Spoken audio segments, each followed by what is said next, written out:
My course will be examining past tense verbs in relation to life stories. This is a new unit in my students' cutting-edge textbook by Pearson and Logman. My students are all female Emirantis between the ages of 18 and 35 years old. They are trying to develop their English language skills in order to pass the IELTS test with a score of 5.0. Most of the students have very little skills and their educational backgrounds are not strong, leaving them very little motivation and drive to succeed in their studies. The United Arab Emirate is a fairly newly developed country that has a rich cultural background.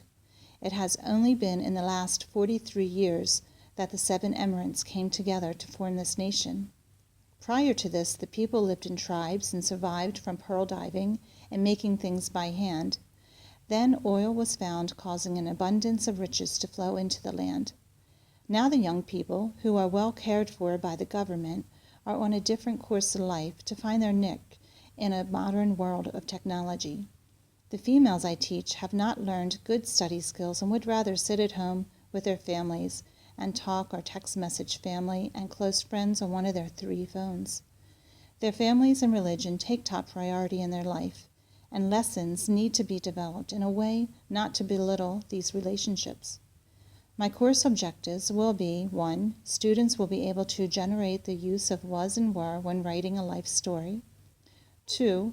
Students will be able to reproduce vocabulary for irregular verbs when writing a life story.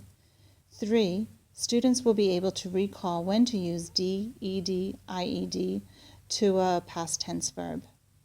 At the beginning of this course, my students will have lessons on regular and irregular verbs, using was and were, and time phrases to talk about the past.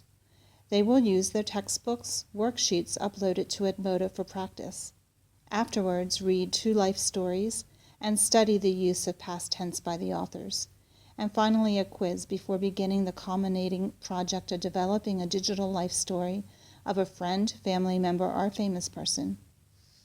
Students will interview a friend or family member with questions about their life as a child, young adult, and adult. If students choose to use a famous person, this part of the assignment will be researched. Secondly, students will write a story using the questions and answers and making sure to include the past tense verbs and time phrases. Then students will record their stories until they are happy with the final product. This will take a few times at least and will be a great practice in pronunciation and speaking in complete sentences. After this, they will use WeVideo to create their digital stories.